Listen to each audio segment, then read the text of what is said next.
Yaponiya jahon chempionatiga birinchi marta 1998-yilda qatnashgan. Ungacha nima bilan band edi, bilasizlarmi? 1945-yili Yaponiya AQShga taslim bo'ldi. Ikkita shahariga atom bombasi tashlangan, mamlakat vayron bo'lgan. Ikkinchi jahon urushida ishtiroki yapon xalqiga og'ir kulfatlarni keltirdi. Urushdan so'ng yaponlar ta'limni oliy darajadagi soha deb bildi va temir iroda bilan amal qildi.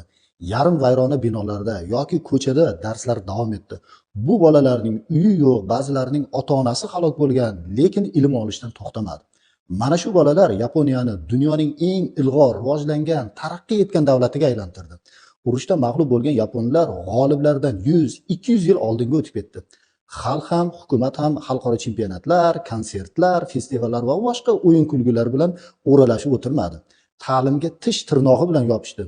Urushdan 53 yil o'tib jahon chempionatiga chiqdi, lekin ungacha Yaponiyaning Toyota, Honda, Nissan, Mazda, Suzuki, Mitsubishi, Sony, Canon, Panasonic, Toshiba va boshqa minglab gigant o'yinchilari jahon chempioni bo'lib ulgurgan edi. Iqtisod shu darajada rivojlandiki, sportga, san'atga ajratiladigan mablag' umumiy iqtisodning 1% ham tashkil qilmaydi. Xulosa, prioritetga qat'iy amal qilish kerak. Butun O'zbekistonning o'quvchilari va talabalariga tegishli gap. Bir nechta ishlar turibdi. Dars qilish, futbol ko'rish, kino ko'rish, internetda reels ko'rish, ana shular turibdi. Qaysi birini qilish kerak birinchi o'rinda? Birinchi o'rinda dars qilish kerak. Oldin o'sha topshiriqni bajarib, o'sha kunlik rejani bajarib qo'yish kerak, keyin boshqalarga o'tsa bo'ladi. Shunda rivojlanasizlar. Shunda jamiyat rivojlanadi, shunda O'zbekiston rivojlanadi.